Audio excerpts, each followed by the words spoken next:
Hi guys, welcome back to the channel. Yes, you've guessed it, you knew it was coming. Today we're going to be doing the upper control arms on the Discovery 3.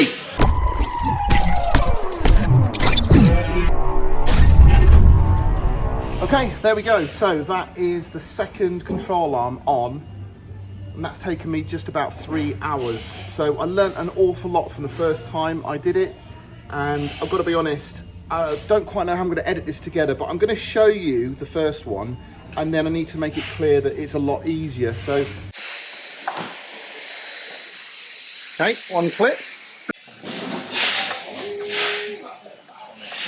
So everything is released from this, that when other than what we're not going to keep. So this brake line, we'll try and get that off when we got the arm off. So if you look at your new bolts and nuts, you're going to get an idea of how things come apart. So you can see here, this is our locking sort of plate with a nut that's welded onto it. So there's no way I'm going to get that undone, is there? So there's no point trying to go at that. I can only get it released if I work from this side.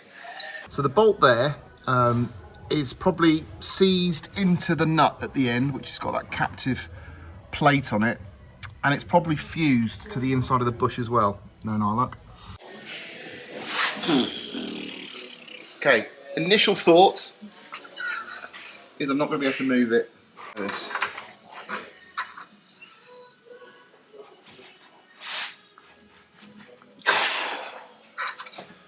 Okay, that's tough. We've got this supported again. I'm going to take my camber bolt off.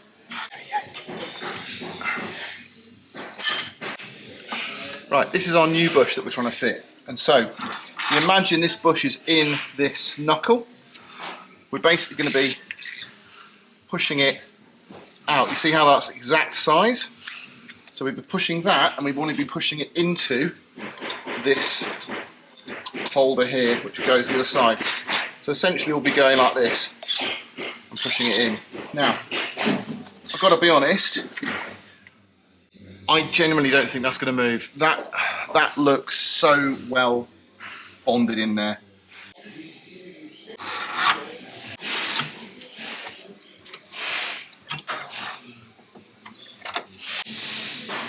This has got a little bearing race inside that's supposed to help with everything. Oh my god, it moved! You see that? Oh my goodness me, look. That is pulling. That's incredible. Now these tools, these bearing presses are not cheap. So I think this was over 100 quid. I'm not sure exactly what it was, but it's about 120 quid. Honestly did not think that was going to work. Incredible. Look at that. That is so good. So, that was our old bush. Again, this tool is specific for this bush, as you can see. Hence the reason why it fits so well. Wow, I'm so impressed. I really am. Look at that. So, I'm going to be using this Sealey reciprocating saw.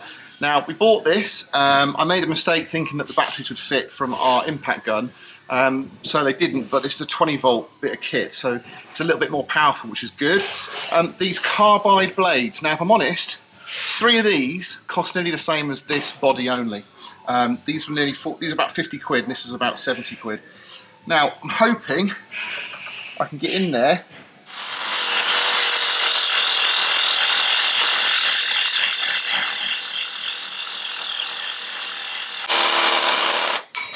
There we go.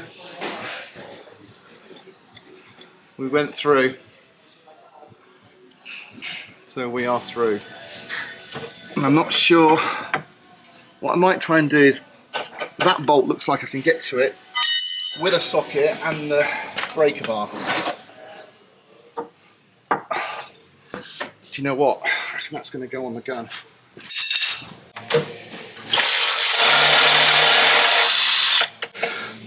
That came off. There we go. Just here, this is our sensor arm. Now, although we haven't got any air suspension fitted, the system still needs to know what position this is in, otherwise it'll have a little hissy fit.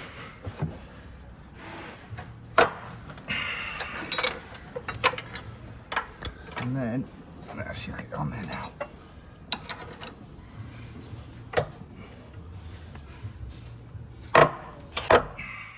Come in. Right, that's out. So, I don't want to damage that pipe.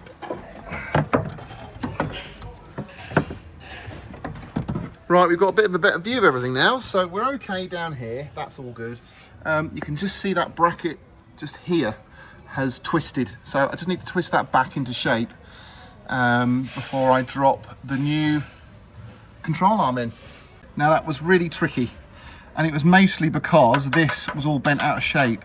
We've got it on that other plate now, so I'm going to just try and nip it up, and that should straighten the bracket out as well. So we're in on this side.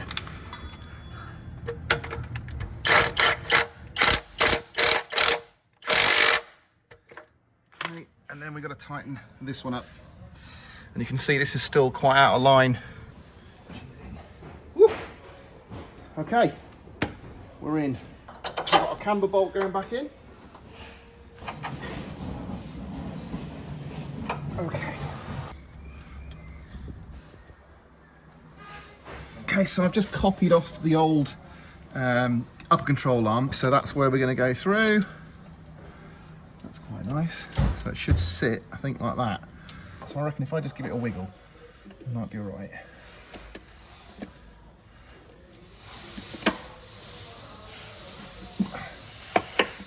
There we go. Out she comes. The new one sits in there, it locates, and I've got a little clip for it.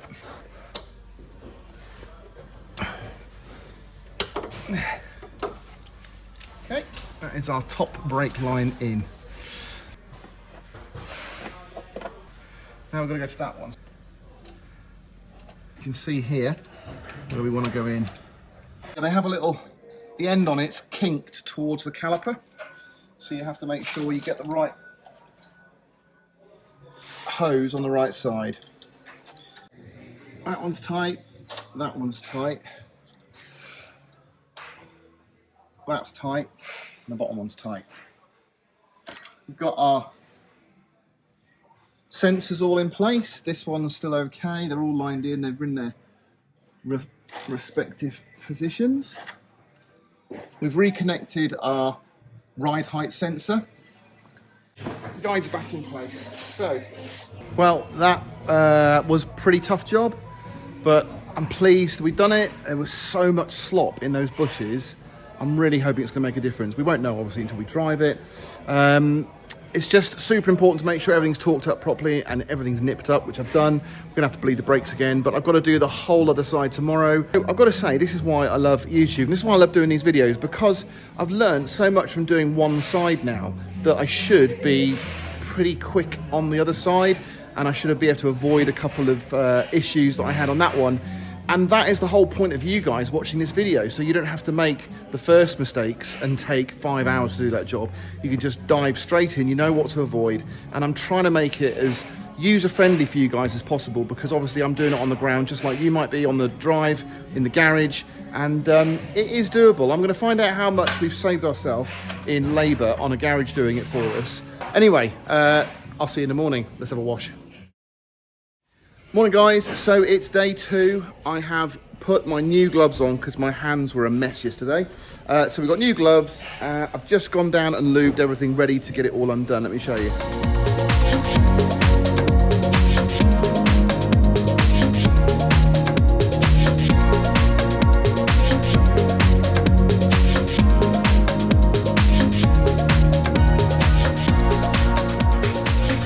So I've cut the bracket off the bottom of that captive plate.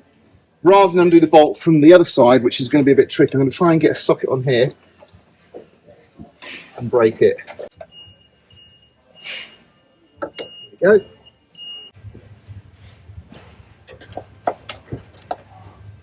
So this is we've taken the bolt out that way, so we haven't got to do too much cutting. Now it's just touching that. Now that is a flexible bush in there, so I'm thinking if I can just push that up, clear, it'll pop out.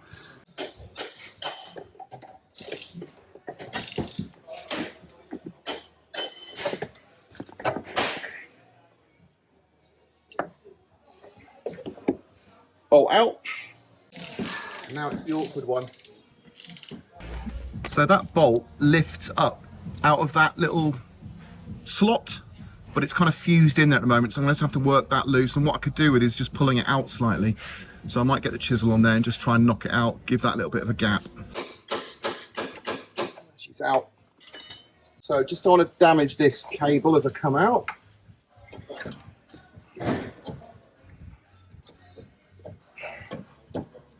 Oh, there we go. Now that was 50 times easier than yesterday, just because I've gone through all the hardship the first time.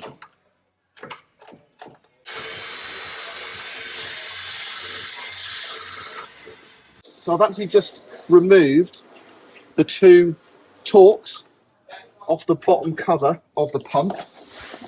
Like that. So I was hoping if I removed the base, I could actually move the cover. See if I can. We have taken out our pump. The reason we've done that is obviously because we've done the coil conversion. So we'll be selling this because I need to claw back some money on the budget. So should be able to get 100 quid for that and everything else. Now, if you've got air suspension, you're doing this job, all you need to do is just loosen the lid from the plastic bottom housing and just slide it out of the way a bit, because you literally just need about this much room. And then once you've done that, you've got plenty of room for the bolts. But obviously, we're doing it slightly differently. So I'm hoping, because we haven't twisted any of these brackets like the last one, everything should just slot in. Famous last words. But we've now got plenty of room to put that bolt in, which is great. So we have to go under that wire first. That's our ABS sensor. Okay. Right, it's certainly going in a lot easier. So we need to put first our bolt in the back one there.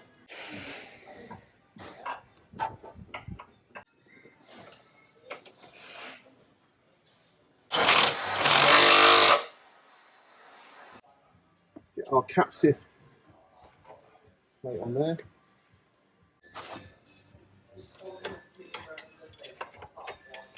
Right, let's do this bush first.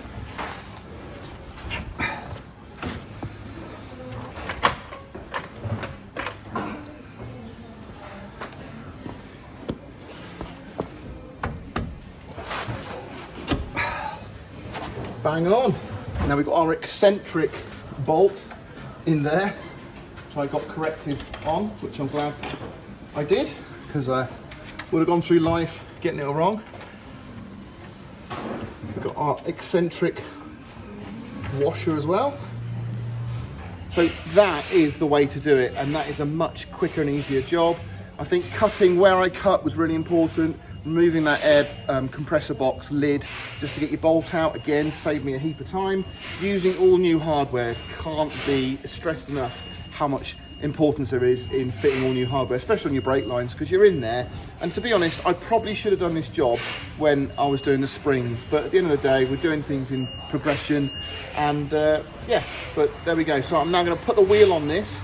Should be an improvement on the camber. Just remembered I haven't reattached my guide for my handbrake cable, so I'm going to do that. But we're then going to take it and get it actually tracked for camber, tow in and all that sort of thing. We'll get the guys to do that properly now that all the bolts will come loose and it'll all be movable, and we should be spot on. I'm really hoping this has made a big difference, but we won't know until we get it on the road. Well guys, that's pretty much everything done now on the Discovery 3 mechanically, as far as I'm aware. I've just bled all the brakes. I'm happy with the way it's driving. Apart from a few cosmetic things, we are now ready for a big trip. So this weekend I'm doing a 500-mile round trip, and that will basically make or break the Discovery 3. We'll see what happens. I'm going to take the cameras with me, sort of record the trip, give you a little bit of feedback, and then I'm actually going to see a new project vehicle. Really interesting. We've actually got 2 new project vehicles that are going to be starting in the next 4 to 6 weeks. Both very different-ish, and there should be something there for everybody. So I'll be checking that out on Monday. Going to be doing walk around, going to do a buyer's guide on this particular vehicle, which I hope you're going to like. But for now, I'll let you have a great weekend, and I'll catch you on the next one.